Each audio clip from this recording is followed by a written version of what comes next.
Welcome to Carol and Gary's See America Tour. Hello everyone, welcome to New Orleans, also known as the Big Easy. Carol, Jasper, and I arrived last Sunday after a short drive down Interstate 10 from Lafayette. The first thing we decided to do Monday morning was take an hour-and-a-half guided bus tour of New Orleans. We thought this would be a good way to jumpstart our visit. Our guide drove through the French Quarter and told us about the history of Mardi Gras. He said that the city of New Orleans hosts as many as 50 Mardi Gras parades annually. Next, we stopped at St. Louis No. 3, one of the many above-ground burial systems in New Orleans, and explained the reason they have above-ground burials. Basically, it's because they are at or below sea level in most of New Orleans. Crypts are normally bought for the entire family. If a crypt runs out of room, the remains of the body who has been in the crypt the longest is moved to a collection area at the bottom of the crypt, and the slab that held the older body is then used for the recently deceased. There may be several sets of remains all mixed together in the collection area at the bottom of the crypt. Names are engraved on the outside of the crypt as family members die and are added to the crypt. He said that during Hurricane Katrina, St. Louis No. 3 cemetery had 4 feet of water in it. A few minutes after the cemetery stop, we pulled into a large city park where we were given 20 minutes to stroll through nearby best-off sculpture gardens. Here is a sculpture that we saw in the garden, made out of letters in the alphabet. And here is a large cylindrical piece of cement suspended through a vertical piece of cement.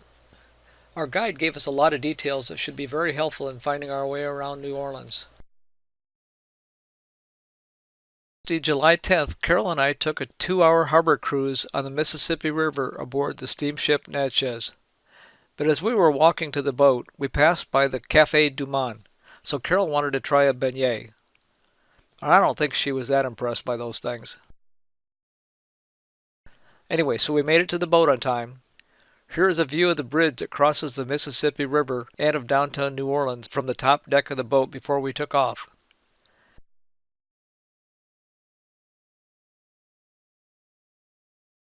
After unhooking the lines, we were on our way.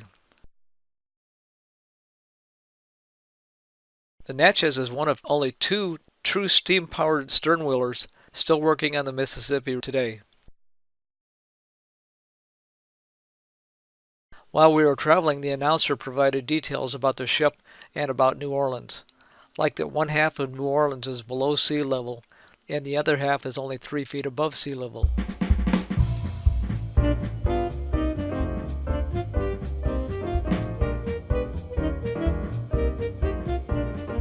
We cruised south towards the Gulf of Mexico, meeting several ships coming into the port of New Orleans. These 2 ships sitting together are called roll-ons roll-offs. A back door can be opened to allow containers to be driven aboard.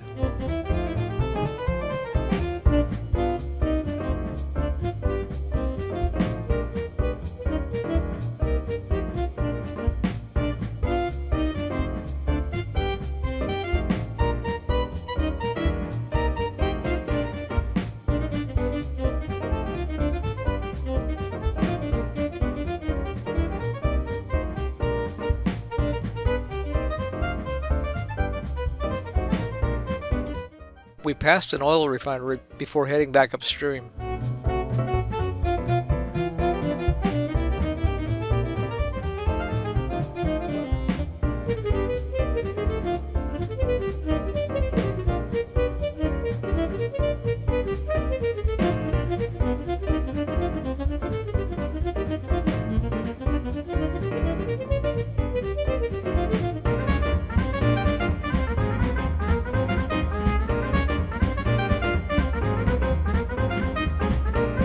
Shortly after turning around, we saw a harbor patrol employee boarding a foreign ship, making sure that they belonged there before they entered the harbor.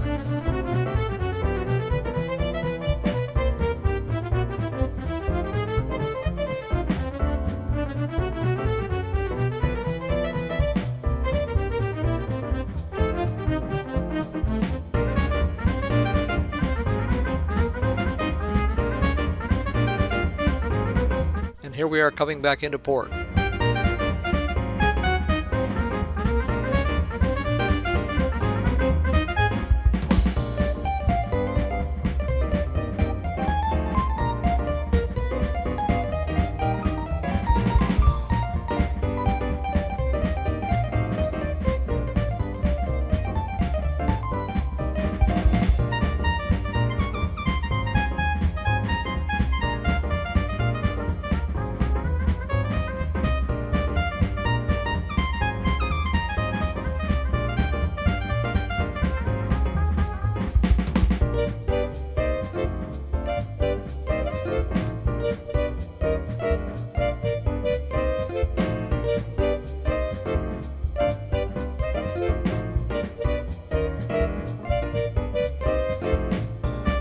Wednesday, July 11th, Carol and I drove 50 miles east of New Orleans to visit the Whitney Plantation, a former sugarcane plantation worked by slaves. Before I get started, let me give you some background that has nothing to do with slavery. In 1933, President Franklin D. Roosevelt implemented the New Deal, a series of public works projects to combat the effects of the Great Depression on the U.S. economy. One of the projects created by the New Deal was the Federal Writers Project, implemented in 1936 to provide employment for historians, teachers, writers, librarians, and other white-collar workers. Some of their work led to the collection entitled Born in Slavery. It contains more than 2,300 first-person accounts of slavery and 500 black and white photos of former slaves. This information was digitized between 2000 and 2001. So this is how the tourist version of Whitney Plantation started.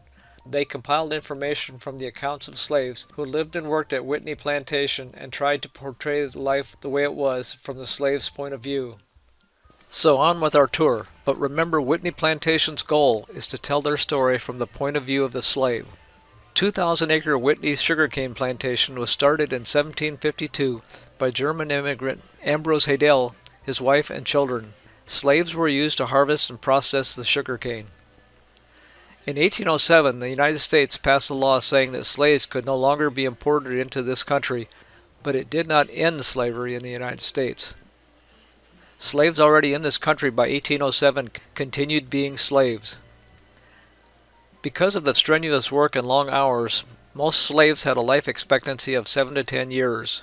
But because the landowner could not import more slaves and needed an expendable workforce, they would often buy young female slaves as a breeder and then force their male slave to impregnate the women. 354 slaves were known to have worked at Whitney Plantation between 1752 and 1860. One of these slaves was a woman named Anna, who was born in 1810, brought to the plantation as a personal servant to Mrs. Haydel. Like so many other enslaved women, she was raped by white men. In this case by Antoine Haydel, brother of Ambrose Haydel, who was living on the plantation. Anna bore his child, Victor Haydel, who is the great-grandfather to the wife of New Orleans' first African-American mayor, Dutch Moriel. The 13th Amendment giving citizenship to slaves was passed in 1865. The Whitney Plantation Museum opened to the public in December 2014 to enlighten people about the struggles endured by slaves. An area on the ground outside the museum lists the names of 107,000 slaves known to have passed through Louisiana. This research continues. The grounds contain life-size sculptures of children to represent former slaves who were interviewed for the Federal Writer Protection Book. This was a very enlightening tour, well worth the drive. On Thursday, July 12th, Carol wanted to visit the lower Ninth Ward of New Orleans to see if any of the devastation from Category 5 Hurricane Katrina in 2005 was still visible. On the way to the lower Ninth Ward, we took pictures of some of the colorful houses we were seeing. Here Carol is showing that it's just over 5 feet between houses.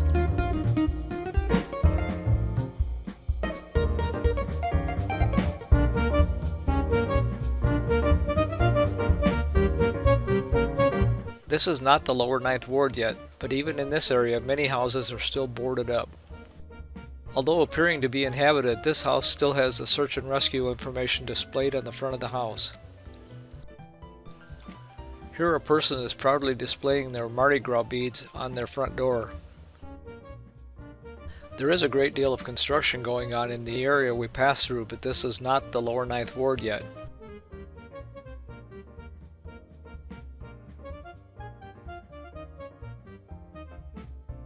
As soon as we arrived in the lower Ninth Ward, we could tell there was a lot of work still needed to be done. Many houses were apparently swept away by floodwaters. Only the cement front steps or the driveway were still visible.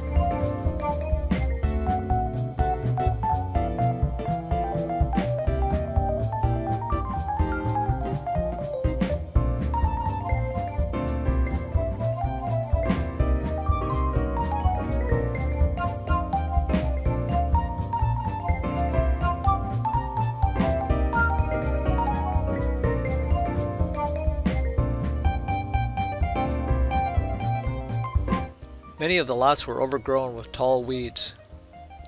A man we talked to said that only about 37% of the families returned to their once vibrant neighborhood, which had a population of approximately 14,000 in the year 2000.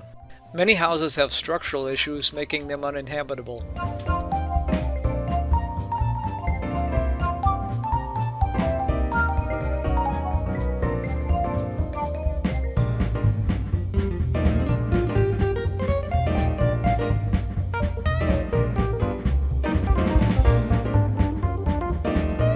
Most streets are in need of at least some repair, although we saw street crews working.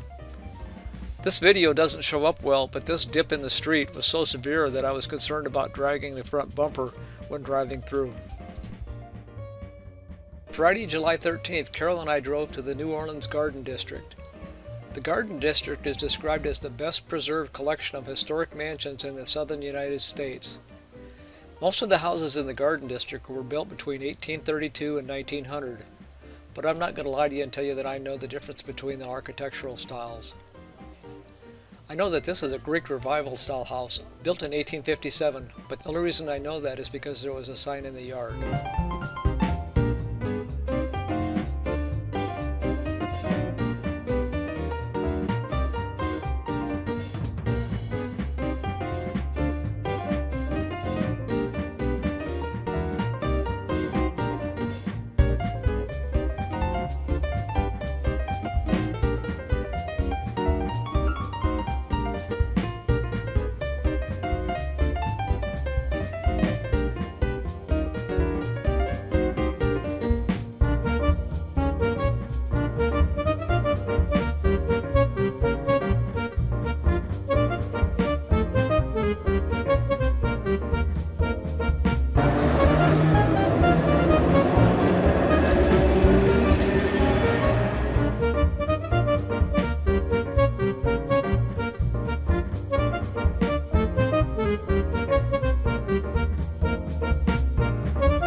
Well, this wraps up the first week in New Orleans. There is so much to see and do here that we decided to stay a second week. If you like this video but have not yet subscribed, please do so. And don't forget to click the notify button to be notified when a new video is posted. Thanks for watching.